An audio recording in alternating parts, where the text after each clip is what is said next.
Bonjour à tous et à tous. À tous et à toutes. Bah oui, parce que bonjour à tous et à tous, ça fait moyen inclusif quand même. On perd quand même la moitié des gens là-dessus. Bonjour à tous et à toutes, bienvenue pour cette deuxième journée de live en direct de la semaine européenne de l'éducation, ce salon européen de l'éducation, la Parish Education Week 2016, car c'est sous-titré en anglais, car on fait aussi dans l'international, faut pas se priver. C'est une journée entière de live qui va vous attendre, que vous pouvez retrouver sur ce lien, donc bit.ly/directleague. N'hésitez pas à faire tourner le lien évidemment pour avoir plus d'informations et puis pour que vos gens puissent aussi venir partager, profiter de cette session de live assez exceptionnelle avec des invités qui sont notamment porteurs de projets, de plein de projets différents et qui ont tous pour ambition plus ou moins de révolutionner le numérique. Je me trompe pas, c'est ça. Absolument, on est des révolutionnaires. On est pour révolutionner l'éducation et le monde de l'éducation et le monde du numérique.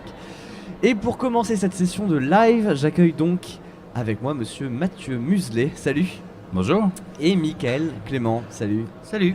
Vous faites partie de la grange numérique. Alors qu'est-ce que c'est qu'une grange numérique? Est-ce que vous stockez des données dans un hangar? Est-ce que vous mettez des petits grains de mémoire? Absolument, du foin et tout ça. La grange numérique, c'est un projet qui émane de deux associations, la Ligue de l'enseignement 37, Indre-et-Loire, dont je suis le directeur, et puis de l'association Résoudre, dont Mickaël est le directeur. Et en fait, ça part d'un constat et d'une opportunité. Le constat, c'est qu'on avait envie de renouveler des formes d'organisation du travail et de l'engagement au prisme du numérique pour nos publics. Dans le cadre de la politique de la ville, mais aussi dans le cadre de la ruralité, et qu'on avait la possibilité d'aménager des espaces et de réfléchir à un projet global. Et l'opportunité s'est faite il y a maintenant 6-7 mois, avec Mickaël qui avait d'autres besoins qu'il va déterminer, et un appel à projet de la région financé sur des fonds FEDER, des fonds européens. Donc en quelques mois, on s'est mis au boulot et on a créé un espace qui s'appelle désormais la Grange numérique. Ok.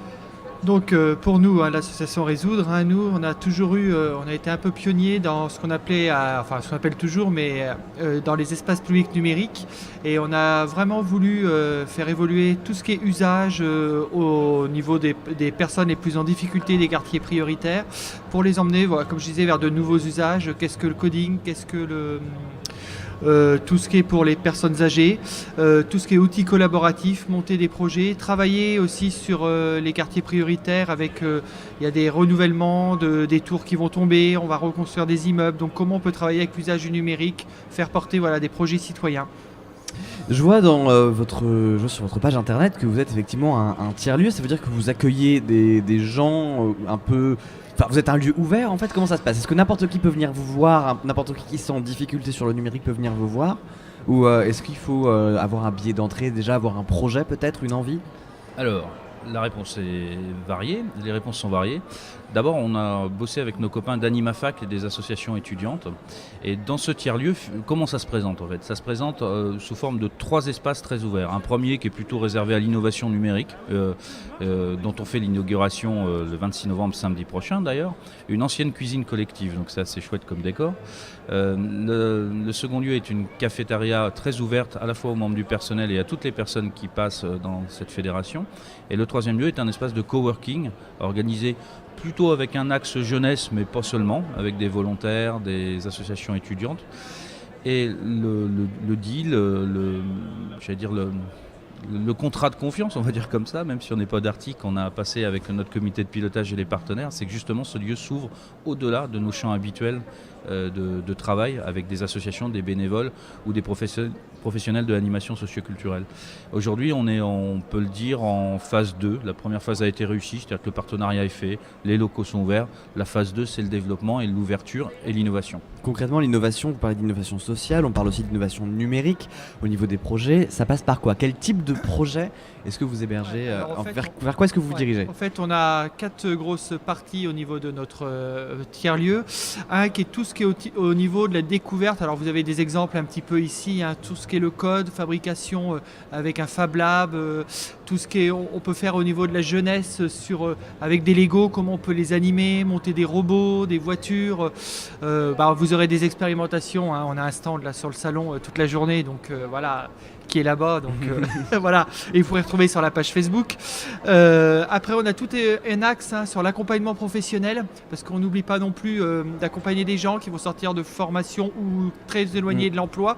Donc c'est comment on les accompagne, donc on a des sessions, une action qui s'appelle Labo Emploi, pour accompagner donc des publics qui sont en difficulté plus rapidement vers l'emploi, mais en leur donnant aussi des compétences sur le numérique, parce que quel que soit le métier qu'on a maintenant, que ce soit un magasinier, une infirmière, il y a besoin d'usage de numérique. Voilà. Qu'est-ce qu'il faut comme compétence dans le numérique aujourd'hui si on veut avoir un boulot? Si par exemple on est... alors c'est très bête, on va voir, mettons on est jeune, on sort du secondaire ou même du supérieur, on se retrouve avec des compétences qui ne sont pas forcément valorisées par défaut. C'est quoi les premières compétences vers lesquelles il faudrait se tourner idéalement? Pourquoi pas à la Grange numérique, mais qu'est-ce qu'il faut avoir en premier en compétences numériques pour s'en sortir? Alors, on va faire une réponse qui est, je pense, une réponse originale. C'est-à-dire qu'on considère aujourd'hui que l'éducation formelle fournit toutes les réponses en termes de compétences de base. La formation professionnelle, l'école, les grandes écoles, même l'entreprise. Nous, ce qui nous a intéressé dans la Grange numérique, c'est les articulations entre l'éducation formelle, l'emploi, l'engagement, etc.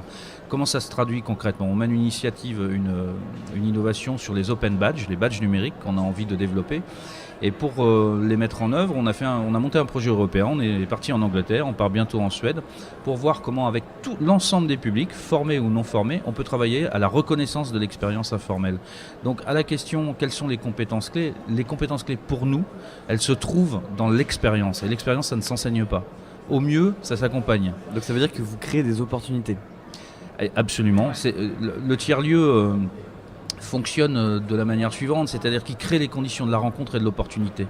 Mais il ne l'enseigne pas, il ne la forme pas. C'est le contraire d'un tiers-lieu.